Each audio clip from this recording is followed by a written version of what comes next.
جادو اردو زبان کا لفظ ہے، عربی میں اس کے لیے سحر کا لفظ استعمال ہوتا ہے۔ سحر کا لغوی معنی ہوتا ہے دھوکہ دینا، ہیلا کرنا، حقیقت سے پھیر دینا، باطل کو حق کی صورت میں ظاہر کرنا، یا کوئی چیز کسی کے سامنے اس طرح ملمہ سازی کر کے پیش کرنا کہ دیکھنے والے حیران اور ششدر رہ جائیں، یعنی کسی چیز کو اس طریقے سے پیش کرے کہ دوسروں کو انسان حیران کر دے۔ اور سحر کا جو اصطلاحی معنی ہے، اس کی علماء نے مختلف طرح تعریف بیان کی ہے۔ امام زہری کہتے ہیں جادو ایک ایسا عمل ہے جو شیطان جن کی مدد سے کیا جاتا ہے، یعنی جادو میں جنات ملوث ہوتے ہیں۔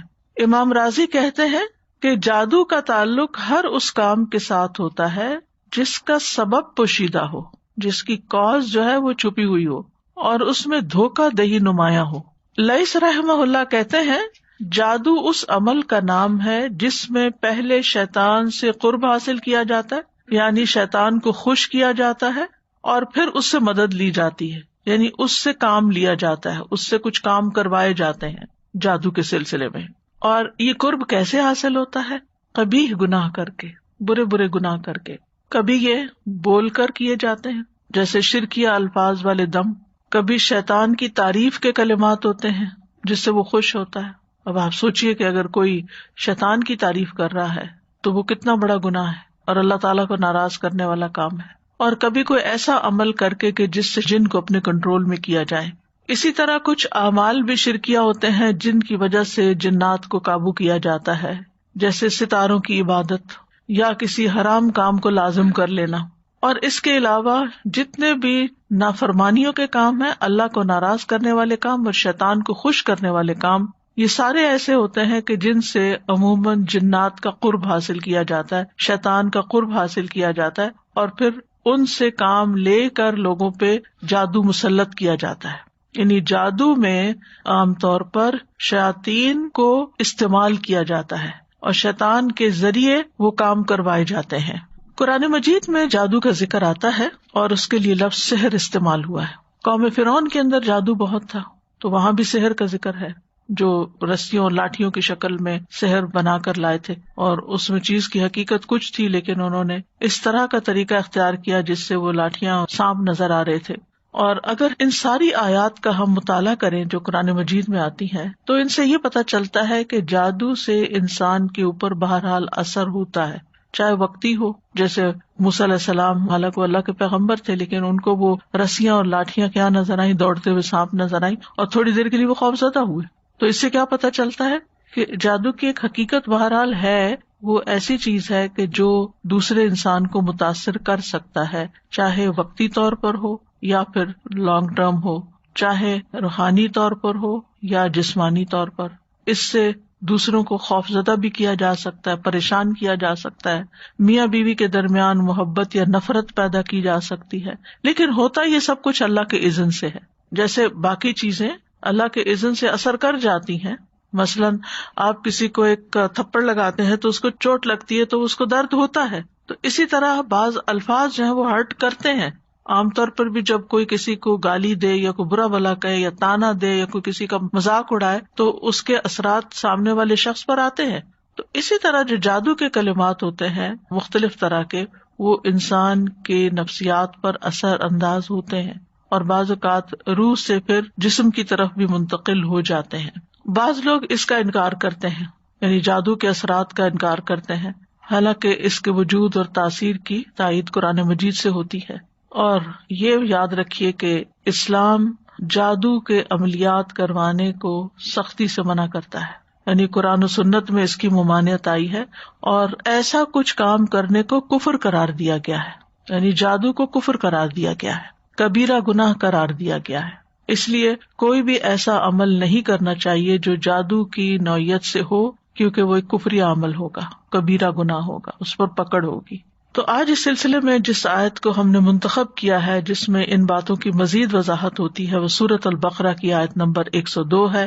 ارشاد باری تعالیٰ ہے، اور انہوں نے پیروی کی اس کی جو سلیمان علیہ السلام کی سلطنت میں شیاطین پڑھا کرتے تھے، اور سلیمان نے کفر نہیں کیا بلکہ شیطانوں نے ہی کفر کیا، وہ لوگوں کو جادو سکھاتے تھے۔ اور اس کے پیچھے لگ گئے جو بابل میں 2 فرشتوں ہاروت اور ماروت پر اتارا گیا تھا، اور وہ دونوں کسی کو کچھ نہیں سکھاتے تھے جب تک یہ نہ کہہ دیتے کہ ہم تو صرف آزمائش ہے، پس تم کفر نہ کرو، یعنی جادو سیکھ کر۔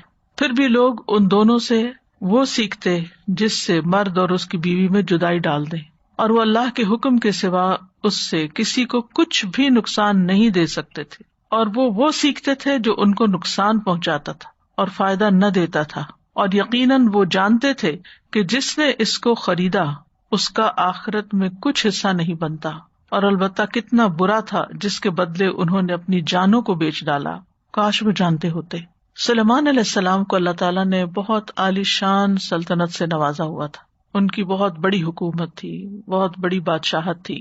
وہ واحد ایسے پیغمبر ہیں جن کی حکومت صرف انسانوں پر نہیں بلکہ جنوں پر بھی تھی، پرندوں پر، ہواؤں پر اور دیگر مخلوقات پر بھی تھی۔ یہ تمام چیزیں آپ کے تابع کر دی گئی تھی، اور یہ بہت ان یوزول تھا کیونکہ اس سے پہلے کسی انسان کے تابع یہ سب کچھ نہیں تھا۔ تو ظاہر ہے کہ جو دیکھنے والے تھے وہ حیران ہوتے تھے کہ یہ کس طرح ہو رہا ہے، اور یہ سب کچھ اللہ کے اذن سے ہو رہا تھا۔ اللہ نے ان کو یہ ملکن کبیرہ عطا کی تھی۔ جب وہ فوت ہوئے تو لوگوں نے یہ مشہور کر دیا کہ سلیمان علیہ السلام جادوگر تھے اور جادو کے زور سے یہ سب کام کرتے تھے، ان کا جادو سب پر چلتا تھا۔ آپ صلی اللہ علیہ وسلم کے دور میں بھی یہودیوں کا یہی خیال تھا، تو اس کی تردید میں یہ آیات نازل ہوئی کہ ایسا نہیں تھا۔ تو بنی اسرائیل کے بارے میں بات ہو رہی ہے کہ نبی صلی اللہ علیہ وسلم جو کچھ ان کے پاس لے کر آئے، جو ان کی کتابوں کی تصدیق کرنے والی چیز تھی، اس کو انہوں نے نہیں مانا، اور اس کو چھوڑ کر وہ ان چیزوں کے پیچھے لگ گئے۔ واتبعوا ما تتلو الشیاطین علی ملک سلیمان، یعنی جادو وغیرہ کے پیچھے لگ گئے۔ اور ویسے بھی جس قوم میں بھی زوال آتا ہے وہ اعلیٰ چیزوں کو چھوڑ کر ادنا کی طرف جاتی ہے۔ تو واتبعوا اشارہ ہے یہود کی طرف، اور انہوں نے پیروی کی، یعنی یہود نے پیروی کی کس چیز کی؟ ما تتلو الشیاطین، جو پڑھتے تھے شیاطین، یا جس کے پیچھے لگ گئے تھے کہ تلا یتلو تلون کا معنی پیروی کرنا بھی ہوتا ہے، پیچھے پیچھے آنا۔ علی ملک سلیمان، سلیمان علیہ السلام کی بادشاہت میں، یعنی ان کے دور میں، ان کی بادشاہت پر نہیں، یعنی شیاطین نہیں پڑھتے تھے بلکہ ان کے دور میں یہ سب ہوتا تھا۔ یعنی ان یہود نے اللہ کی کتاب اور اللہ کے عہد کی کوئی پرواہ نہیں کی، لیکن اس کے برعکس وہ شیطان کے پیچھے لگ کر جادو ٹونے پر عمل کرتے رہے، اور یہ سلیمان علیہ السلام کے عہد میں بھی ہو رہا تھا۔ سلیمان علیہ السلام کے عہد میں بھی جادوگری کا سلسلہ بہت عام ہو گیا تھا۔ تو جب سلیمان علیہ السلام نے دیکھا کہ لوگ بہت زیادہ اس میں انٹرسٹ لے رہے ہیں، تو انہوں نے کیا کیا کہ لوگوں کی ایسی کتابیں، ایسا کلام، ایسی چیزیں ان سے لے کے اس کو اپنی کرسی کے نیچے یا اپنی سلطنت کے جو مرکز تھا اس میں نیچے کہیں زمین میں دفن کر دیا کہ کسی کے پاس نہ جا سکے، وہ یعنی اپنے تخت کے نیچے ان کو دفن کر دیا۔ تو ان کی وفات کے بعد شیاطین اور جادوگروں نے ان کتابوں کو پھر نکال لیا اور یہ مشہور کر دیا کہ سلیمان علیہ السلام ان کتابوں کے ذریعے تم پر حکومت کرتے تھے، وہ یہ پڑھتے تھے۔ تو لوگوں نے اس کو دھڑا دھڑ سیکھنا شروع کر دیا کہ ایک پیغمبر اگر یہ کرتا تھا تو ہم بھی کر لیں، کس طرح چیزیں غلط طور پر منسوب ہو جاتی ہیں۔ تو اللہ تعالیٰ نے اس کی تردید کی، فرمایا وما کفر سلیمان، سلیمان علیہ السلام نے کفر نہیں کیا تھا۔ یہاں کفر سے مراد کیا؟ جادو، یعنی سلیمان علیہ السلام نے جادو کے بل پر، جادو کے زور سے حکومت نہیں کی تھی۔ ولیکن الشیاطین کفروا، یہ شیطان تھے جو کفر کر رہے تھے، یعنی جادو کا کھیل کھیل رہے تھے۔ نہ صرف یہ کہ خود کرتے تھے جادو، بلکہ یعلمون الناس السحر، لوگوں کو بھی اس کی تعلیم دیتے تھے، آگے بھی سکھاتے تھے، یعنی خوب پھیل رہا تھا یہ۔ کسی بھی علم کو اگر سکھانے والے پیدا ہو جائیں تو وہ علم پھر عام ہو جاتا ہے، مٹتا نہیں ہے۔ تو چونکہ یہود نے یہ مشہور کر رکھا تھا کہ نعوذ باللہ سلیمان علیہ السلام جادوگر تھے اور ان کی حکومت کا دار و مدار جادو پر تھا، تو اللہ تعالیٰ نے اس کی تردید فرمائی اور بتایا کہ جادو تو کفر ہے۔ وما کفر سلیمان، سلیمان علیہ السلام تو صاحب معجزہ پیغمبر تھے، انہوں نے کوئی کفر نہیں کیا، یہ ان کا معجزہ تھا کہ انہیں چیونٹیوں کی زبان سمجھ آتی تھی، وہ ہدہد کی زبان سمجھتے تھے، وہ جنات اور باقی مخلوقات سے کام لے سکتے تھے، ہوا ان کے تابع تھی۔ تو سلیمان علیہ السلام نے یہ سب نہیں کیا، بلکہ ان کے دور میں شیاطین نے یہ کام کیا کہ خود بھی جادو کرتے اور دوسروں کو بھی سکھاتے۔ اور کیا کرتے؟ انہوں نے اور کس چیز کی پیروی کی؟ وما انزل علی الملکین، جو اتارا گیا 2 فرشتوں پر، بے بابلا، بابل کے شہر میں جو عراق کا ایک شہر ہے، ہاروت و ماروت، ان کا نام ہاروت اور ماروت تھا، یعنی جو ہاروت اور ماروت پر نازل کیا گیا اس کو بھی سیکھتے تھے، یعنی جنات نے اس کی بھی پیروی کی جو فرشتوں پر اتارا گیا تھا۔ اب فرشتوں پر کیوں اتارا گیا؟ آزمائش کے لیے، یعنی اللہ تعالیٰ نے بندوں کے امتحان اور آزمائش کے لیے ان فرشتوں پر جادو نازل کیا، اور یہ فرشتے آزمائش ہی کے لیے لوگوں کو سکھاتے تھے، اور ان کو حکم دیا گیا تھا کہ اگر تمہارے پاس کوئی شخص جادو سیکھنے کے لیے آئے تو پہلے اس کو اچھی طرح بتا دینا کہ یہ ایک کفر کا کام ہے، اور ہمیں تو تمہارے امتحان کے لیے یہاں پر متعین کیا گیا ہے، لہذا تم کفر نہ کرو۔ پھر بھی اگر کوئی سیکھنے پر اصرار کرے تو پھر سکھا دینا اس کو۔ چنانچہ جو لوگ بھی ان فرشتوں کے پاس جادو سیکھنے کے لیے آتے، فرشتے اس کو پوری طرح ایکسپلین کرتے کہ یہ کفریہ کام ہے، لیکن لوگ اس سے باز نہیں آتے تھے اور سیکھنے پر اصرار کرتے، اور فرشتوں کے پاس سیکھنے والوں کا ایک جمع غفیر اکٹھا ہو جاتا۔ اب دیکھیں آج بھی اگر کہیں کوئی ایسے جادوئی کرشمے کیے جا رہے ہوں یا ایسی کوئی کھیل کھیلی جا رہی ہے تو آپ دیکھیں کہ اس کو دیکھنے والے کراؤڈ کتنا زیادہ ہوگا، یعنی اگر کوئی ایسا ہی مداری ہو یا جادوگر ہو جو مختلف طرح کے کام کرتا ہو۔ مجھے یاد ہے کہ بچپن میں جب ہم بہت چھوٹے تھے تو اس وقت مداری ہوا کرتے تھے، پتہ نہیں آپ نے کبھی کسی مداری کا کھیل دیکھا یا نہیں، اور بیسیکلی وہ مداری جادوگروں کی ایک قسم ہوتی تھی، اور ہر جمعے کے دن جمعے کی نماز سے پہلے، کیونکہ جمعے کو اس وقت مارکیٹ بند ہوتی تھی، تو ہمارا گھر مارکیٹ کے اوپر تھا، تو خالی سڑکیں ہوتی تھی اور خالی جگہ ہوتی تھی، تو وہ آ کے پورا ایک شو لگاتے تھے، اور اس میں اتنا کراؤڈ ہوتا تھا، ہم تو اوپر سے دیکھ رہے ہوتے تھے، اور ہر جمعے بچے بڑے چھوٹے سب وہ تماشا دیکھ رہے ہوتے تھے۔ اس میں کبھی وہ بچے سے بکرا نکال لیتے، کسی بچے کو لٹا کے چادر دے کے، پھر پتہ نہیں کیا پڑھتے کیا کرتے، کبھی ادھر جاتے کبھی ادھر جاتے، کبھی کوئی بات کراؤڈ سے کرتے، پھر ان سے پیسے لیتے جو تماشبین آتے تھے۔ ٹکٹ تو نہیں ہوتے تھے اس زمانے میں، لیکن یہ کہ کمانے کا یہ ایک ذریعہ بنا ہوا تھا، اور لوگ بھی بڑے خوش ہو کے اس کھیل کو دیکھتے تھے۔ آج کل تو اور طرح کے کھیل دیکھے جاتے ہیں، تو پہلے زمانے میں سے کبڈی اور اس طرح کے کھیل لوگ کھیلتے تھے تو وہ دیکھتے تھے۔ تو بہرحال اس قسم کے کام جب وہ فرشتے ان کو سکھاتے تو بے شمار لوگ سیکھتے۔ آج بھی لوگوں کو پتا ہونے کے باوجود کہ یہ گناہ کبیرہ ہے، پھر بھی لوگ باز نہیں آتے اور جادو کرنے کرانے کے لیے کسی نہ کسی ایسے شخص کے پاس پہنچ جاتے ہیں جو ان کو بیوقوف بناتا ہے، ان سے پیسے لوٹتا ہے اور ان کا دین ایمان خراب کرتا ہے۔ تو یہ ساری چیزیں دراصل انسان کے لیے ایک امتحان ہوتی ہیں، ایک آزمائش ہوتی ہیں۔ وما يعلمان من احد، اور وہ کسی کو نہیں تعلیم دیتے تھے، حتی یقولا، یہاں تک کہ وہ دونوں کہتے، انما نحن فتنۃ، کہ ہم تو تمہارے لیے ایک آزمائش ہے، فلا تکفر، تم کفر مت کرو۔ یعنی آزمائش کیوں رکھی گئی؟ تاکہ لوگوں کو پتہ چل جائے کہ جادو کیا ہوتا ہے اور پیغمبر کی تعلیم کیا ہوتی ہے۔ یہ بھی ایک مقصد تھا فرشتوں کو بھیجنے کا، کیونکہ وہ لوگ کہتے تھے کہ سلیمان علیہ السلام نے جادو کیا، تو نہیں، سلیمان علیہ السلام جو کچھ کر رہے تھے وہ جادو نہیں تھا، یہ فرشتے جادو سکھا رہے تھے۔ ایک طرف پیغمبر کی تعلیم ہے اور ایک طرف فرشتے باقاعدہ جادو کر کے دکھا رہے ہیں کہ یہ جادو ہوتا ہے، اور وہ پیغمبر کی تعلیم ہوتی ہے تاکہ دونوں کے درمیان فرق بھی پتہ چل جائے۔ تو فلا تکفر، تم کفر نہیں کرو، تو اس سے صاف پتہ چلتا ہے کہ جادو کا سیکھنا اور سکھانا کفر ہے۔ لیکن فیتعلمون منہما، پھر بھی لوگ ان سے سیکھ رہے تھے۔ کیا سیکھتے بھی کیا تھے؟ ما یفرقون بہ بین المرء وزوجہ، جس کے ذریعے شوہر اور اس کی بیوی کے درمیان تفرقہ ڈالا جا سکے، یعنی ایسا جادو سیکھ لیتے جس کے ساتھ وہ ہسبینڈ وائف کے بیچ میں تفریق یا جدائی ڈال دیتے تھے۔ جادو کے اس قسم کو صرف کہتے ہیں، صاد کے ساتھ۔ اس کے بالمقابل سحر العطف ہوتا ہے، اور یہ جادو کی سخت ترین اقسام میں سے ہے، کیونکہ یہ جادو انسان کے ہوش حواس ختم کر دیتا ہے اور دیوانگی کے حد تک پہنچا دیتا ہے۔ یعنی ایک جادو صرف ہے جس سے جدائی ہوتی ہے، اور ایک جادو عطف ہے جس سے محبت پیدا ہوتی ہے۔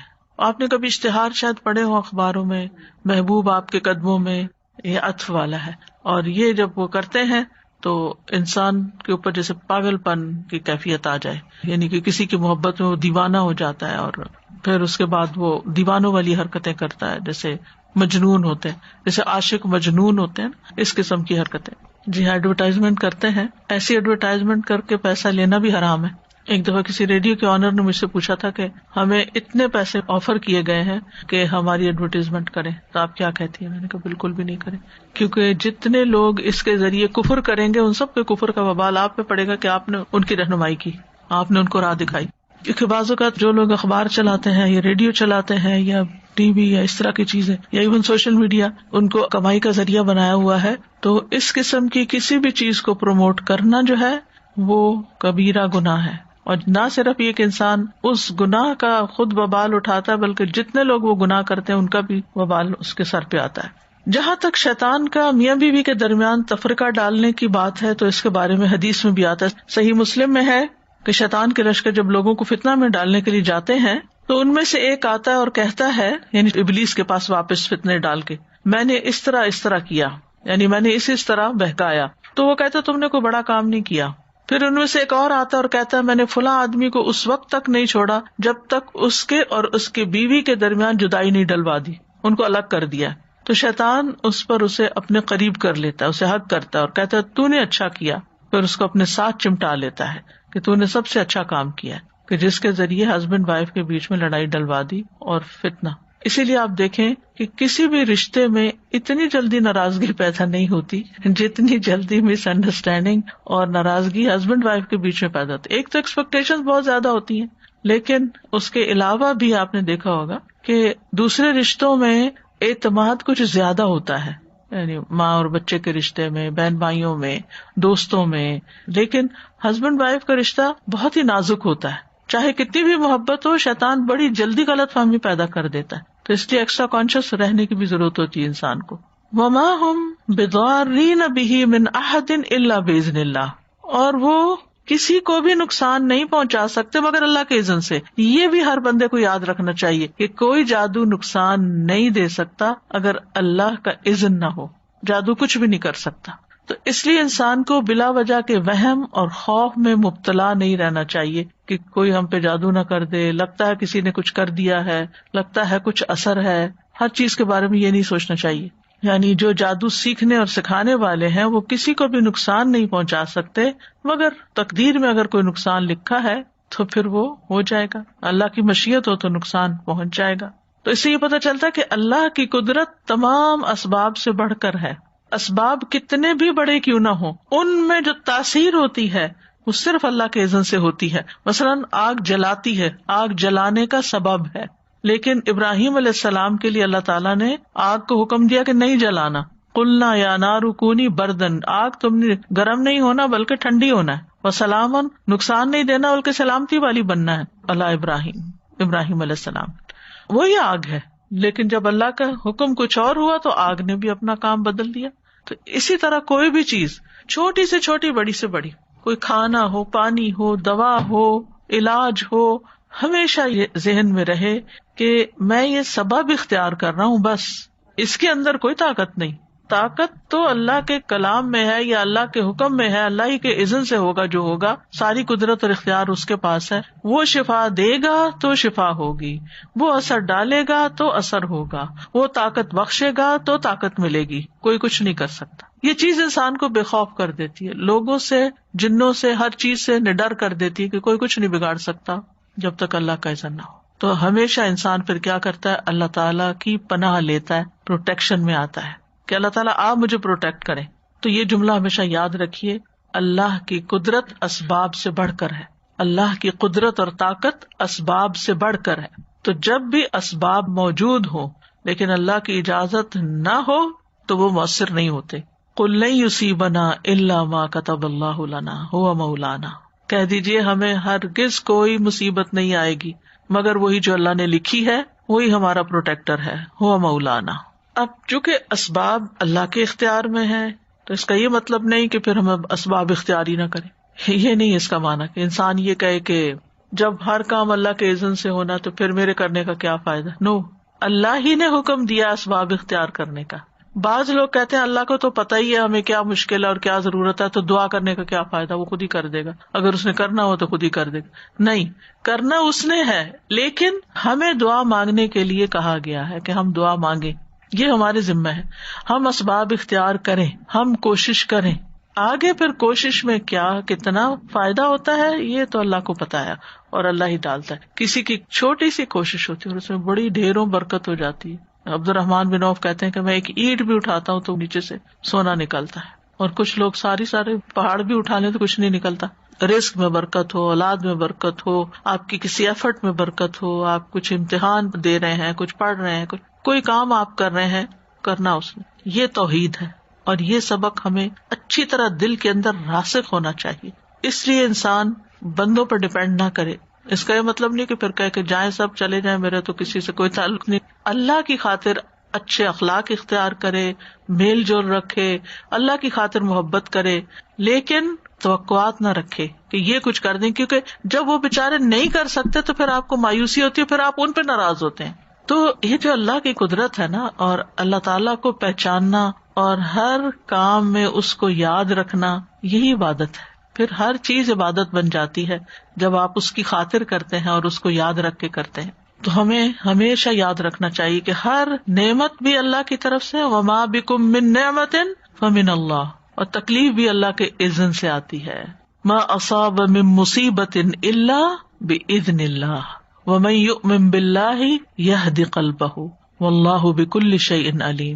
جو مصیبت بھی آتی ہے اللہ کے اذن سے آتی ہے, اور جو شخص اللہ پر ایمان لائے تو اللہ اس کے دل کو ہدایت بخش دیتا ہے. جو اللہ پہ بھروسہ کرتا ہے پھر اللہ تعالیٰ اس کے دل کو سیدھا کر دیتا ہے, اس کو اطمینان دے دیتا ہے, صبر دے دیتا ہے, یقین دے دیتا ہے, اور وہ تکلیف کے اندر بھی آرام سے بیٹھا رہتا ہے, کیونکہ اس کو یقین ہوتا ہے کہ میرا رب ہے جو اس تکلیف کو دور کر سکتا ہے, اس پہ قادر ہے. عبداللہ بن مسعود کہتے ہیں وَمَن يُؤْمِن بِاللَّهِ يَهْدِ قَلْبَهُ, یہ وہ شخص ہے کہ جب اس پر کوئی مصیبت آ پڑے تو وہ اس پر بھی راضی رہتا ہے, بلکہ سمجھتا ہے کہ یہ اللہ ہی کی طرف سے ہے, اللہ کے اذن سے آئی ہے, ورنہ نہ آتی. اور سورۃ توبہ میں آتا ہے قُل لَن يُصِيبَنَا إِلَّا مَا كَتَبَ اللَّهُ لَنَا, کہہ دیجیے ہمیں ہرگز کوئی نقصان نہیں پہنچے گا مگر وہ جو اللہ نے ہمارے لیے لکھ دیا, یہ ہماری تقدیر میں تھا. یہ نقصان یعنی کوئی انسان کچھ نہیں بگاڑ سکتا ہمارا, ہاں اگر اللہ نے لکھا ہے تو وہ سبب بن جائے گا نقصان کا. اور پھر کوئی انسان اس تکلیف کو دور بھی نہیں کر سکتا جب تک اللہ کا اذن نہ ہو. تو جیسے ایک سبب بنا تکلیف کے آنے کا, تو اللہ کے اذن سے دوسرا سبب بن سکتا ہے اس تکلیف کے جانے کا.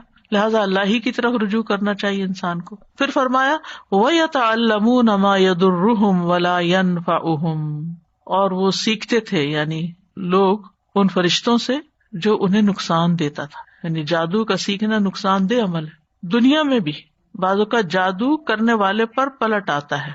وَلَا يَنْفَعُهُمْ, اور ان کو فائدہ نہ دیتا تھا.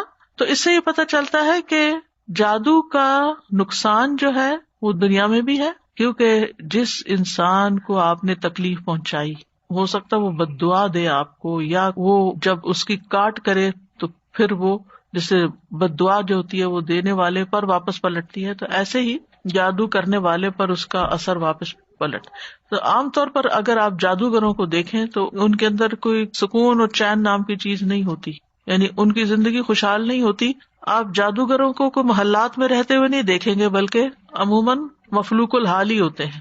نہ ان کے اس رزق میں کوئی برکت ہوتی ہے, نہ ان کی زندگی میں کوئی کمفرٹ ہوتا ہے, اور نہ ہی وہ کوئی قابل اعتبار, نہ ان کی کوئی عزت ہوتی ہے. آپ کی بات بالکل صحیح ہے. جادوگر اتنے پیسے لیتے ہیں وہ پھر بھی مفلوق الحال ہی رہتے ہیں. وہ بالکل انہیں اپنے کام کے سلسلے میں اندھیروں میں رہنا پڑتا ہے, قبرستانوں میں جانا پڑتا ہے, گندے کام کرنے پڑتے ہیں.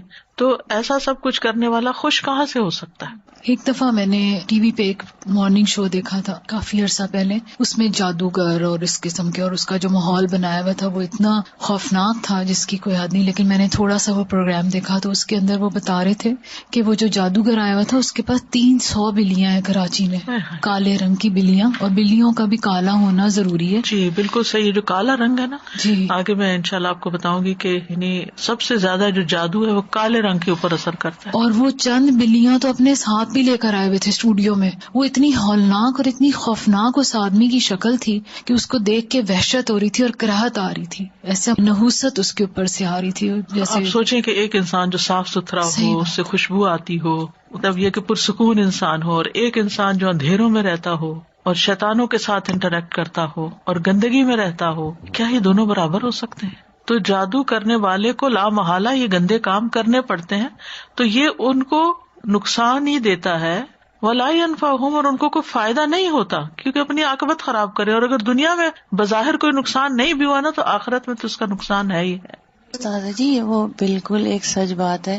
ایک تو جادوگر کا زور اپنے پہ بھی نہیں ہوتا جب تک اللہ کی اذن سے ہی سب چیز ہوتی ہے. ہم ایک گھر میں موو ہوئے تھے تو ٹیمپریری گئے، اور لیکن صفائی وفائی کرنے پہ ہوتا ہے نا کہ اندر گئے تو صاف ستھرا.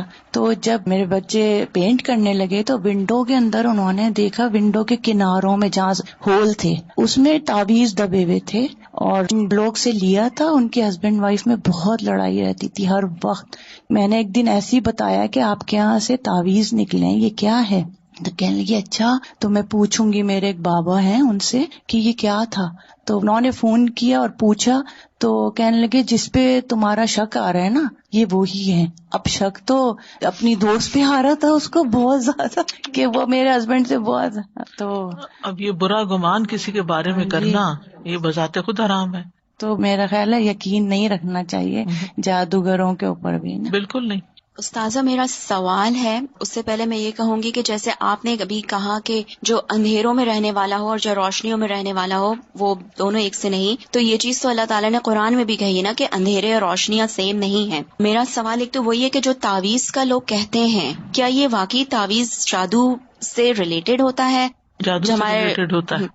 اور دوسرا یہ کہ جادو کے ذریعے سے کیسے توڑا جا سکتا ہے، کیونکہ اس کو تو اللہ تعالیٰ نے ہمیں بتایا نا کہ جو قرآن کے ذریعے سے، رقیہ شریعہ کے ذریعے سے وہ چیزیں، یہ دوسرا طریقہ ہے نا جو صحیح طریقہ ہے. جو رقیہ شریعہ قرآن کے ذریعے ہے وہ صحیح طریقہ، وہ صحیح طریقہ ہے. لیکن کچھ لوگ اس کی بجائے گمراہ کرنے والے لوگوں کے پاس چلے جاتے ہیں اور وہ انہی طریقوں سے جس سے جادو کیا ہوتا ہے اس کو نشرہ کہتے ہیں. وَيَتَعَلَّمُونَ مَا يَضُرُّهُمْ وَلَا يَنفَعُهُمْ، یعنی جادو سیکھنے والے صرف اپنا نقصان کر رہے تھے اور اس میں کوئی فائدہ نہیں تھا ان کا. جو بظاہر فائدہ نظر بھی آتا ہے نا کہ کسی کو نقصان پہنچانے کا، کوئی کسی نے حسد کی وجہ سے نقصان پہنچا رہا ہے یا کوئی اور، تو اس میں آپ کو کیا ملا؟ مثلاً اگر کسی نے کسی سے حسد کی وجہ سے کوئی جادو اس پہ کیا اور وہ بیمار پڑ گیا یا مر گیا یا کچھ بھی، کرنے والے کو کیا ملا؟ آپ کو کیا فائدہ پہنچا؟ کچھ بھی نہیں. اسی طرح اگر کوئی کسی میاں بیوی کے درمیان لڑائی ڈلوا دیتا ہے، آپ کو کیا ملا؟ کچھ بھی نہیں. تو جادو کرنے والا یا کروانے والا اس کو خود کچھ بھی نہیں ملتا، یعنی اس کو نہ کوئی مال ملتا ہے، نہ کوئی عزت ملتی ہے، نہ کوئی برکت اس کی زندگی میں آتی ہے، نہ کوئی اور خیر آتی ہے، نہ کسی کی دعائیں ملتی ہیں. یعنی فائدے پہنچنے کے یہ طریقے ہوتے ہیں نا، تو ان میں سے تو کوئی چیز بھی نہیں ملی. بس صرف وہ ایک جو نفس کی ایک شہوت یا خواہش ہے وہ پوری ہوئی، تو اس سے کیا فائدہ ہوا؟ یعنی حاصل تو کچھ نہیں ہوا نا. اور پھر یاد رکھیے بعض اوقات انسان کو غصہ نکال کے بھی سیٹسفیکشن ہوتی ہے نا. ایک غصہ نکال لیا، ٹھنڈے پڑ گئے، لیکن اس کے بعد کیا شروع ہوتا ہے؟ قابیل کے ساتھ کیا ہوا تھا؟ غصے میں بھائی کو قتل تو کر دیا، اس وقت تو بڑا وہ خوش ہوا ہوگا کہ میں نے ہٹا دیا اپنے رستے سے جو میری اس کام میں رکاوٹ تھا. عموماً لوگ یہ بے وقوفی کرتے ہیں نا کہ اس کی وجہ سے مجھے مشکل ہو رہی ہے، اس کو رستے سے ہٹا دو، اس کو اٹھوا دو، اس کو قتل کر دو، اس کو یہ کر دو. لیکن اس کے بعد کیا ہوتا ہے جب آپ ایسا گھناؤنا کام کر چکتے ہیں؟ بڑے بڑے گناہ تو اپنی جگہ ہے، چھوٹی سی بھی تکلیف آپ کسی کو دے نا تو اللہ تعالیٰ نے ایسا ایک نظام رکھا ہے کہ تھوڑی ہی دیر گزرنے کے بعد وہ خود آپ کو پنچ کرنے لگتی. شاید اس شخص کو تو کم ہرٹ کرے، اگر آپ کے اندر تھوڑا سا بھی دل اور ضمیر ہے نا تو آپ کو خود زیادہ تکلیف شروع ہو جائے گی. جو مائیں اپنے بچوں کو خوب مارتی ہیں یا کچھ ان کو تکلیف دیتی ہیں، وہ خود بھی بیٹھ کے روتی ہیں. بعض اوقات بد دعائیں دے کے جب وہ بد دعا پوری ہو جاتی ہے نا تو پھر ساری زندگی کے لیے خود رو رہی ہوتی ہے کہ ایسا کیوں کیا، کیوں کہا میں نے غصے میں. تو شدید غصے کی حالت میں بھی اگر بچے نے کوئی نافرمانی کی ہو یا کچھ بھی تو ہدایت کی دعا ہی دے کہ اللہ تمہیں ہدایت دے، کبھی بد دعا نہ دے. یا تو وہ اس کا اہل نہیں ہوگا تو واپس آپ پہ پلٹے گی، اور اگر اس کا اہل ہوا اور اس کو لگ گئی تو بھی آپ ہی کے لیے تکلیف ہے. اور اسی طرح باقی رشتوں کے بیچ میں بھی. تو جو کسی کو تکلیف دیتا ہے وہ کبھی خود خوش رہ نہیں سکتا. وَلَقَدْ عَلِمُوا، اور یقینی طور پر وہ جانتے تھے. وَلَقَدْ، 3 مؤکدات ہیں اس میں. واو کا مطلب ہوتا ہے واو قسمیہ ہے، یعنی قسم کھا کے یہ بات کی جاتی. لا تاکید کا لام ہے، تاکیدی بات ہے. قد تحقیق، حقیقت میں ہے یہ بات کہ علم، ان کو پتا تھا، وہ جانتے تھے. لمن اشتراہ، جو بھی اس کو خریدے گا. جادو ایسے نہیں کیا کروایا جاتا، اس کو کچھ پیسے دینے پڑتے، یعنی کسی چیز کے بدلے میں وہ کام ہوتا ہے. ما لہ فی الآخرۃ من خلاق، اس کا تو آخرت میں کوئی حصہ ہی نہیں، اس نے تو اپنی آخرت گنوا دی. اتنا خطرناک کام ہے. یعنی انسان سے بہت سے گناہ ہوتے ہیں، لیکن یہ جو جادو والا کام ہے یہ تو انسان کی آخرت تباہ کر کے رکھ دیتا ہے. تو لمن اشتراہ، یعنی جو جادو میں اس طرح رغبت رکھتا ہے جس طرح کوئی تاجر تجارت کے سامان میں رغبت رکھتا ہے کہ میں یہ لے لوں تاکہ میں اس کو بڑی قیمت پہ بیچوں گا اور اس سے فائدہ ہوگا، تو وہ آخرت کے عذاب کا مستحق ہو گیا. تو مطلب یہ تھا کہ ان کا جادو کرنا کرانا لا علمی کی وجہ سے نہیں تھا کہ ان کو پتا نہیں تھا کہ یہ غلط کام ہے اس لیے وہ کرنے لگ گئے، بلکہ انہوں نے دنیا کی زندگی کو آخرت پر ترجیح دی، اور دنیا میں وہ جو اندر غصہ تھا یا حسد تھا یا کسی کو نقصان دینے کا جو جذبہ تھا اس کو سیٹسفائی کرنے کے لیے انہوں نے اگر یہ کام کیا تو اپنی آخرت برباد کر لی. اسی لیے نا حسد اور غصہ جو ہے ایسے گناہوں میں سے ہے کہ جو انسان کی عقل کو مار دیتا ہے اور اس سے ایسے کام کرواتا ہے کہ جس کی وجہ سے انسان کہیں کا نہیں رہتا. تو بہرحال خلاصہ یہ ہے کہ جادو کا نقصان ہی نقصان ہے، اور نہ ہی اس سے انسان کو آخرت میں کوئی حصہ ملے گا، نہ ہی اللہ کا قرب، نہ ہی وہاں جا کے معافی، اور یہ اور بھی بہت سے گناہوں کو ساتھ سمیٹ لیتا ہے کیونکہ اس میں شرک ہوتا ہے، کفریہ کلمات ہوتے ہیں، غیر اللہ سے مدد لی گئی ہوتی ہے. بعض اوقات آپ کو پتہ ہے کہ ایسی چیزیں جادوگر لانے کو کہتے ہیں کہ جن کو لانا بھی بہت بڑا کرائم ہوتا ہے. کسی نے ذکر کیا تھا، مجھے پورا کانٹیکسٹ یاد نہیں، کہ اس کے بچے نہیں ہوتے تھے تو اس کو جادوگر نے کہا کہ تم کسی کا چھوٹا بچہ مار کے اس کا پتہ نہیں دل نکال کے لاؤ کہ کیا لاؤ. یعنی اس طرح کے مطالبے بھی ہوتے ہیں اور لوگ کرتے ہیں، یعنی اپنی خواہش پوری کرنے کے لیے گھٹیا سے گھٹیا کرائم کرنے کو تیار ہو جاتے ہیں. تو اس وجہ سے اس کو کفر کہا گیا ہے کیونکہ اس کی بنیاد شرک، جھوٹ، ظلم، کفر پر ہے. وَلَبِئْسَ مَا شَرَوْا بِهِ أَنفُسَهُمْ، کتنی بری ہے وہ چیز، اور یقیناً بری ہے وہ چیز جس کے بدلے انہوں نے اپنی جانوں کو بیچ ڈالا، اپنی جانیں ہلاکت میں دے دی. یعنی اس جادو کے بدلے انہوں نے اپنا خسارہ کر لیا، اپنی جانوں کو نقصان میں ڈالا. تو دنیا میں بھی کچھ نہ حاصل ہوا اور آخرت میں بھی کچھ نہیں. دنیا بھی خسارے میں، آخرت بھی خسارے میں. کتنا گھناؤنا کام ہے، کتنا نقصان دہ کام ہے. کچھ کام ایسے ہوتے ہیں جو دنیا میں گناہ میں آتے ہیں لیکن لوگوں کو وقتی طور پہ کچھ فائدہ مل جاتا ہے. جیسے شراب کے بارے میں آتا ہے، یسألونک عن الخمر والمیسر قل فیہما اثم کبیر ومنافع للناس، کہ لوگ آپ سے شراب اور جوئے کے بارے میں پوچھتے ہیں، آپ کہہ دیجئے کہ اس میں بہت بڑا گناہ ہے اور کچھ فائدے بھی ہیں، منافع للناس بھی ہیں. لیکن جادو میں تو کوئی نفع ہے ہی نہیں. لا ينفعهم لو كانوا يعلمون، کاش وہ جانتے ہوتے. یہ جملہ شرطیہ ہے، اس کا جواب نہیں ہے. یعنی اگر وہ جانتے ہوتے تو کبھی جادو نہ سیکھتے. یعنی انہیں پتا تھا نقصان دیتا ہے، پھر کیوں سیکھا؟ علم الیقین نہیں تھا. ایک ہوتا ہے علم ہونا اور ایک ہوتا ہے علم الیقین ہونا، یقینی علم ہونا. جس شخص کو یقینی علم حاصل ہو جاتا ہے نا، اس کا عمل بدل جاتا ہے، وہ توبہ کر لیتا ہے، وہ غلط کام فوراً چھوڑ دیتا ہے. اور جس کے اندر شبہات ہوتے ہیں، شکوک ہوتے ہیں، منافقت ہوتی ہے، وہ اللہ اور اس کے رسول کی بات سن کے معلومات تو حاصل کر لیتا ہے لیکن اس کا کوئی عمل نہیں بدلتا. تو ایسا شخص جو ہے وہ حقیقی عالم نہیں ہے. یعنی اگر ایسے صاحب علم ہوتے جن کے اندر اللہ کی خشیت ہوتی تو اپنے علم سے فائدہ اٹھاتے اور پھر جادو نہ سیکھتے. تو بہرحال خلاصہ یہی ہے کہ جادو ایک شیطانی عمل ہے اور اس کا سیکھنا سکھانا کفر ہے، اور یہ انسانوں کے لیے ایک امتحان بھی ہے. یعنی گناہ کا سبب میسر آنا بڑا امتحان ہے انسان کے لیے. ایک تو یہ کہ کوئی چیز آپ کو نظر ہی نہیں آتی، آپ کے اختیار میں نہیں، آپ کو پتہ ہی نہیں ہے، دیٹ از دیئر. شر ہے دنیا میں، رہے کہیں، آپ کو نہیں پتا، تو آپ بچے ہوئے، آپ امتحان میں نہیں ہیں. لیکن پھر کیا ہوتا ہے کہ وہ آپ کو اتنا ایزیلی اویلیبل ہوتا ہے کہ آپ کے لیے پھر بچنا مشکل ہو جاتا ہے. جیسے آپ دیکھیے کہ سیل فون کے اوپر لوگ کیا کیا خرابیاں نہیں کرتے اور کیا کیا برائیاں اس سے نہیں آتی. تو ایک یہ تھا کہ تھا ہی نہیں تو کتنی ساری برائیوں سے لوگ بچے ہوئے تھے. اب چکے ہے اور ایک کلک پہ آپ فحش سے فحش چیزیں دیکھ سکتے ہیں، تو پھر کتنے لوگ بچ سکتے ہیں. تو یہ ایک فتنہ ہے، یہ ایک آزمائش ہے. اس میں فائدے بھی ہیں لیکن اس میں آزمائش بھی ہے. یعنی کچھ لوگ تو پیورلی حرام چیز دیکھتے ہیں، کچھ لوگ حرام تو نہیں دیکھتے لیکن بیکار کی لغو چیزیں دیکھتے رہتے ہیں جن سے ان کو کوئی فائدہ نہیں پہنچتا. ٹھیک ہے وہ نقصان دہ نہیں لیکن فائدہ بھی کچھ نہیں.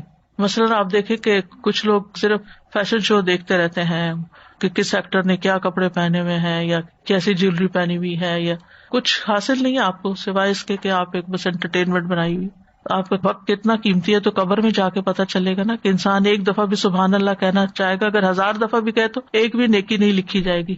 تو وہ تمنا کرے گا کاش میں واپس جاؤں اور جو وقت میں نے ضائع کیا اس میں کچھ ذکر ہی کر کے آ جاؤں, کچھ صدقہ ہی کر کے آ جاؤں. سوال تھا کہ یہ جو اتنے میجک شوز اور ایلیوژنسٹ شوز اور یہ سب ٹی وی پہ اتنے پاپولر کیے جاتے ہیں, شوز ہوتے ہیں, ٹکٹس ہوتے ہیں مہنگے مہنگے, تو ان سب کا بھی جانا مطلب ہم اس کو کہہ سکتے ہیں کہ کفر میں یہ آ جاتا ہے؟ یعنی کہ انڈائریکٹ سیکھ ہی سکتے ہیں, اگر وہ کفر اکبر نہ بھی صحیح تو انٹرٹینمنٹ کے نام پہ آپ بہت کچھ سیکھ بھی رہے ہوتے ہیں نا. It's a kind of learning, you are learning something which is wrong. کیونکہ کس قسم کے انٹرٹینمنٹ ہے, کیا دے رہے ہیں اپنی نسلوں کو. استاذہ, جب سے آپ نے اس آیا کی تفسیر سٹارٹ کیا اس وقت سے میں اس کو اپنے آج کل کے زمانے سے ریلیٹ کر رہی تھی کہ اس میں جب بنی اسرائیل میں جادو بہت عام تھا تو اللہ تعالیٰ نے اس جادو کو ان کے لیے فتنہ بنا دیا. تو سملرلی آج کل کے زمانے میں ٹیکنالوجی اتنی عام ہو چکی ہے کہ اللہ تعالیٰ نے اس ٹیکنالوجی کو ہمارے لیے ایک ٹیسٹ بنا دیا, اور اس سوشل میڈیا کی وجہ سے اب ہمارے لیے بھی ایک فتنہ بن گیا ہے کہ ہم جو ہیں وہ اعلیٰ سے ادنا کی طرف موو ہوتے جا رہے ہیں. ہماری پرائیورٹیز میسڈ اپ ہو رہی ہیں, ہماری نمازیں اچھے بھلے لوگوں کی بنے اچھے بھلے پڑھے لکھے سمجھدار اور بعض دیندار سب کچھ ہوتے ہوئے اول ٹائم گزر جاتا ہے اور ہماری نمازیں چلی جاتی ہیں. اسی طرح جیسے اس میں فرشتے سکھانے سے پہلے کہتے تھے کہ یہ کفر ہے, یہ مت سیکھو. ابھی بھی آپ کوئی ویب سائٹ ایکسس کرنا چاہیں جو فحاشی کی ہوتی ہے اس میں ایک وارننگ آتی ہے. اب یہ انسان پر ہے کہ وہ اس کو ایکسس کرے کہ نہیں. تو وارننگ تو مل جاتی ہے تو پھر بھی بعض لوگ اس کو ایکسس کرتے ہیں, بلکہ جس چیز کی وارننگ ہوتی ہے نا اس کو زیادہ دیکھتے ہیں. اسی کے ذریعے اتنی اخلاقی برائیاں, غیبت, جھوٹ, سب کچھ عام ہو رہا ہے. گھروں کے اندر لڑائی جھگڑے, جب گھر کے لوگ آپ کے آئیڈیل نہ رہیں اور آئیڈیل آپ کے باہر کے لوگ بن جائیں تو آپ سوچئے کہ پھر آپس کے تعلقات گھر کے کیا ہوں گے. ایک کوشچن ذہن میں آ رہا تھا کہ یہ جب حضرت سلیمان علیہ السلام نے اپنے تخت کے نیچے یہ سب چیزیں رکھ لی تو اب ہم یہ سمجھتے ہیں نا آج کل کہ اگر ایسی کوئی چیز گھر میں ہو آپ اس کو جلا کے یا پھینک دو, پانی میں ڈال دو, رکھو نہیں اپنے پاس. سو آئی واز تھنکنگ کہ at that time I think ان کو یہ چیز کا تھا کہ انہوں نے رکھ لیا. وہ جادو والی چیزیں نکال کے, وہ تو سنت سے ہمیں پتہ چلتا ہے نا کہ آپ نے جادو نکلوا کے زائل کیا تھا جی. لیکن سلیمان علیہ السلام نے تو ان کو لوگوں کی ایکسس سے باہر کرنے کے لیے ادھر دبایا تھا زمین میں تاکہ کوئی اور اس تک نہ پہنچے. اگر وہ جلا دیتے اس وقت یا پھینک دیتے پانی میں تو کسی کو ملتا ہی نہیں. مقصود تھا نا لوگوں کا, یہ بھی اللہ کے اذن سے ہی ہوتا ہے. استاد ایک ایکسپیرینس شیئر کرنا تھا کہ ہم لوگ جب گھر سیل کر رہے تھے تو ایٹک کی صفائی کر رہے تھے کہ جیسے گھر سیل کرتے تو ایٹک میں 1-2 لوہا رکھا تھا جس میں ریڈ پتہ نہیں ہندو کا کچھ کیا تھا کیا تھا. تو اس ٹائم بالکل نالج نہیں تھا اور میرے ہسبینڈ تو بالکل جادو بھی یقینی نہیں کرتے تھے اس ٹائم کہ قرآن کو اتنا ڈیپ میں نہیں جانا تھا. تو انہوں نے کہا کہ نہیں یہ بس کچھ رکھ دیا ہوگا کسی نے, اور وہ پھر اٹھا کے ہم نے کرب سائڈ میں جیسے رکھ دیتے کیسے کہ پک اپ کے لیے ہو جائے گا, رکھ دیا اور جسٹ اس کے سیکنڈ ڈے ہی بس میرا پیر فریکچر ہو گیا. تو ڈو یو تھنک کہ استاد اسی طرح کی کوئی چیز جیسے ہوتا ہے نا کہ کوئی کچھ شیطانی کوئی چیز ان لوگوں نے رکھی ہو, کنٹرول ہو. ہاں, تو ایسے ہوا ہے فریکچر میرے پیر کا کہ جب میں ہاسپٹل میں جا کے ان کو ریزن بتائی تو they won't believe, they set out کہ ان کا کچھ فزیکل وائف ہسبینڈ کا جھگڑا ہوا جس کی وجہ سے ہوا, کیونکہ میرے چلتے چلتے I fell a crack backyard میں. I was walking and it's ایسا میجر کریک کہ مجھے پھر لے کے گئے and when they asked me نا, یا پوچھتے جیسے کہ کیوں ہوا تم کو, ایسے کیسے ہو گیا. میں نے بولا چل رہی تھی ہو گیا. تو ان کو یقین ہی نہیں ہو رہا. تو پھر انہوں نے مجھے وہ آتے ہیں نا کہ یہ وومن ابیوز تو نہیں ہے, اس کے ساتھ کچھ ہوا تو نہیں ہے, تو دے کال دوز پرسنس کے بات کریں کہ کچھ ہوا تو نہیں. یعنی اس طرح کا انبلیویبل ہوا تھا جو آج تک کے اس میں اللہ عالم ہو بھی سکتا ہے. اور بعض اوقات وہ چیزیں چونکہ جنات کا بھی ان سے انٹریکشن ہوتا ہے, تو وہ اپنے گھر سے جب اس کو دھوئے بغیر زائل کیے بغیر اس کو نکال دیا تو وہ بعض اوقات جنات پیچھے پڑ جاتے ہیں اور نقصان دینے کی کوشش کرتے ہیں. یہ ایک احتمال ہے, میں کسی بھی چیز کا دعویٰ نہیں کرتی کیونکہ میرے علم میں نہیں ہے, لیکن کہا بھی جا سکتا ہے. ایسے بعض اوقات کئی لوگوں کے ایسے واقعات ہوتے ہیں کہ جس گھر میں کوئی اس طرح کی چیز ہوتی ہے بعض اوقات بے وجہ کسی کو نقصان پہنچتا ہے. یعنی جیسے آپ بتا رہی ہیں کہ وہ یعنی چلتے چلتے تو پاؤں فریکچر نہیں ہوتے, کتنے لوگ ہر وقت چل رہے ہوتے ہیں, اللہ ہی بہتر جانتا ہے. تو بات یہ ہو رہی تھی کہ گناہ کے اسباب میسر ہونا آزمائش ہے. تو ہم سب یہ دیکھیں کہ کون کون سی چیزیں ہیں جن کے قریب جا کر میں گناہ میں پڑ جاتی ہوں. کچھ لوگ ہوتے ہیں جو آپ کے لیے آزمائش ہوتے ہیں. جب آپ کی ان سے ملاقات ہوتی ہے وہ ملتے ہی کسی نہ کسی کی غیبت شروع کر دیتے ہیں. آپ ان کو روکیں, آپ ان کو منع کریں, آپ ان کو جواب نہ دیں, پھر آپ بد اخلاق شمار ہوتے ہیں. اگر آپ ان کی ہاں میں ہاں نہ ملائیں کہ تم ساتھ ہی نہیں دیتی, تم کیا دین میں گئی ہو کہ بورنگ ہو گئی. تو اگر دین کی نہ بھی کرے دنیا کی بھی کرے, وہ کہیں نہ کہیں سے کچھ نکال لاتے ہیں کہ کسی نہ کسی کو برا بھلا کہنا شروع کر دیں گے, یعنی کہ وہ ایسی رگ میں یعنی اندر پڑی ہوئی ہے وہ چیز ان کی گٹی میں. اب ایسے لوگ سخت امتحان ہوتے ہیں, یعنی انسان بعض اوقات ان کو اوائڈ نہیں کر سکتا کیونکہ وہ آپ کے قریبی رشتے دار ہو سکتے ہیں, آپ ان سے کاٹ بھی نہیں سکتے, لیکن اگر آپ حال بھی پوچھ لیں تو آپ کو ڈر ہوتا ہے کہ اگلے لمحے کسی نہ کسی پہ الزام آنے والا ہے کہ وہ ان کے حال کی خرابی کا سبب ہے. اکثر لوگ مجھ سے یہ سوال کرتے ہیں کہ ایلڈرز ہیں, اب ان کے ساتھ کیا کریں, یعنی وہ سمجھتے بھی نہیں ہے, ان کو سمجھائیں تو کہتے تمہیں کیا پتا میرے ساتھ کیا ہو چکا ہے. یعنی بعض ایلڈرز تو اپنے بچوں کے بھی دشمن ہو جاتے ہیں کہ تمہاری شکل تمہاری پھپھی پہ کیوں ہے. یقین کرے ایک بچی نے مجھے بتایا کہ میری ماں بچپن سے مجھے تانا دیتی ہے کہ تم اپنے ددیال پہ گئی ہو, اور دوسری بیٹی چونکہ ان سے شکل ملتی تو اس سے وہ زیادہ پیار کرتی ہے, اور ہر وقت کمپیریزن, اور بچی کی زندگی جہنم بنا دیا, اس کو سائیکو بنا دیا. تو یہ بات بھی یاد رکھیے کہ گناہ کے جو اسباب ہیں ان کا میسر ہونا کہ جن کے ذریعے انسان گناہ کر سکتا ہے وہ ایک امتحان ہوتا ہے, جن میں سے مال بھی ہے. مال کا ہونا کیوں فتنہ ہے؟ تمہارے مال اور اولاد تمہارے لیے فتنہ ہے, دشمن ہے, آزمائش ہے, کیونکہ وہ سبب بن سکتے ہیں آپ کے غلط کام کرنے کا. اس کے برعکس وہی چیزیں اگر آپ صحیح استعمال کرتے ہیں تو وہ آپ کے درجات کی بلندی کا بھی باعث بنتے ہیں. تمہارا یہ چیزیں اللہ تعالیٰ نے دنیا میں رکھی ہیں جو انسان کے لیے ایک امتحان ہے, اور ہم سب آزمائے جا رہے ہیں. یہ مت سوچیں کہ چند لوگوں کی آزمائش ہے, ہم میں سے ہر ایک کی آزمائش ہے, ہر ایک کی آزمائش ہے, کیونکہ یہ دنیا بنی ہی امتحان کے لیے. وَنَبْلُوكُمْ بِالشَّرِّ وَالْخَيْرِ فِتْنَةً, ہم تمہیں خیر اور شر کے ذریعے آزما رہے ہیں, امتحان لے رہے ہیں تمہارا, تاکہ کھرا کھوٹا الگ ہو جائے کہ کون اپنی عقل استعمال کرتا ہے, کون تقویٰ سے کام لیتا ہے, کون سوچ سمجھ کے بات منہ سے نکالتا ہے, کون کیا کرتا ہے. اب یہ زبان بھی سبب ہے نا ایک برا یا اچھا کرنے کا, تو اس کا استعمال پھر بہت ہی سوچ سمجھ کے کرنا چاہیے. جادو کسی کی موت کا سبب بن سکتا اللہ کے اذن سے. اچھا, پھر کسی کی موت کے بعد اس طریقے سے بولنا ان کی موت جادو کی وجہ سے ہوا, از اٹ اوکے؟ یہ نہیں ہم کہہ سکتے کیونکہ ہمارے پاس کوئی یقینی ثبوت نہیں ہے, یہ تو ایک غیب کا علم ہے نا. پھر اسی طرح یہ ہے کہ دوسروں کی خیر خواہی کرنی چاہیے. مثلاً اگر آپ کا کوئی ایسا کام ہے کہ جس کو اگر آپ دوسروں کو بتائیں گے یا سکھائیں گے تو وہ ان کے لیے نقصان دہ ہو سکتا ہے, تو آپ ان کو سمجھا سکتے ہیں. بعض اوقات بچے ایسی چیزوں کا مطالبہ کرتے ہیں نا, ہمیں یہ بات بتائیں, ہم یہ چیز, تو وہ بتاتے تھے پہلے کہ یہ ٹھیک نہیں ہے تمہارے لیے, لیکن وہ نہیں مانتے تھے, پھر ان کو سکھا دیتے تھے جو وہ سیکھنے آتے تھے. جیسے مثال کے طور پر ڈاکٹرز کے پاس بعض اوقات ابارشن کے لیے جاتے ہیں, تو ڈاکٹر کا فرض بنتا ہے جس کے اندر اللہ کا تقویٰ ہوگا کہ وہ مریض کو سمجھائے کہ یہ کام کرنا تمہارے لیے نقصان دہ ہے, تم یہ نہ کرو. کیونکہ انسان سوچتا اچھا یہ ڈاکٹر نہیں مانتا تو کہیں اور چلے جاتے ہیں. تو دوسروں کی خیر خواہی کرنا جو ہے نا وہ ہم سب پر لازم ہے جو نقصان میں پڑنے جا رہے ہوں. Without being doctor, without being medical practitioner, وہ یہ کرتے ہیں جو ضائع کروانے کا عمل ہے. پھر اسی طرح میاں بیوی میں جو تفریق ڈالنا ہے یہ شیطانی عمل ہے, ابلیسی عمل ہے. چاہے جادو کے ذریعے ڈالے انسان یا اپنی باتوں کے ذریعے. جادو کے لیے شاید کہیں جانا پڑے تو باتیں تو خود ہی گھر میں کر کر کے انسان دوسرے کو بہکا سکتا ہے. اب رات ہی مجھے کسی نے بتایا کہ فلاں کپل کے بیچ میں ڈیورس ہو رہی ہے. میں نے کہا وہ کیوں؟ اچھے بھلے دونوں پڑھے لکھے سمجھدار, ہر چیز ہے, کیا مسئلہ کیا ہے؟ مسئلہ سسٹر ان لا ہے. وہ ہسبینڈ کا اتنا دماغ یعنی خراب کیے ہوئے ایک طرح سے, میں نے ڈیٹیل نہیں پوچھی کوئی بھی, لیکن اس بچی نے اپنے ہسبینڈ سے کہا کہ اگر ہم کچھ دن ان کے گھر نہ جایا کریں, کچھ عرصہ اگر ہم ان سے ملنا چھوڑ دیں تاکہ ہم آپس میں ایک دوسرے کو انڈرسٹینڈ کر سکیں, فرسٹ ہینڈ انفارمیشن کی بنا پر ہم ایک دوسرے سے ڈیل کریں بجائے اس کے کہ تھرڈ پرسن کوئی بات کہے اور اس پہ انسان یقین کر لے. تو اس پر بھی راضی نہیں کہ نہیں وہ تم اس پہ الزام لگاتی ہو, وہ تو بالکل صحیح. اب ایک شخص اپنی بیوی کو ٹرسٹ نہ کرے اور ایک اور عورت کو ٹرسٹ کرے اور جو وہ سکھائے کہے, وہاں ساس نہیں ہے, وہاں کوئی ایک اور بندہ فتنہ بنا ہوا ہے. تو چاہے آپ مدر ان لا ہیں, چاہے آپ سسٹر ان لا ہیں, چاہے آپ کسی بھی اس رشتے میں ہیں, آپ کو کوئی حق نہیں پہنچتا کہ آپ کسی آنے والی بچی کے بارے میں کوئی بھی نیگیٹو بات اس کے شوہر کے کان میں ڈالیں کہ دیکھو تمہاری بیوی یہ کرتی ہے. شوہر کو اللہ نے اپنی عقل دی, آنکھیں دی ہیں, وہ خود ہی دیکھ لے گا وہ کیا کرتی کیا نہیں دے. آپ کا فرض نہیں بنتا, نہ اللہ نے آپ کے ذمہ لگایا. الا یہ کہ کوئی ایسی بڑی چیز ہے خطرے والی کہ جس میں کسی کی جان کو خطرہ ہے یا کچھ، تو یہ عام طور پہ نہیں ہوتا.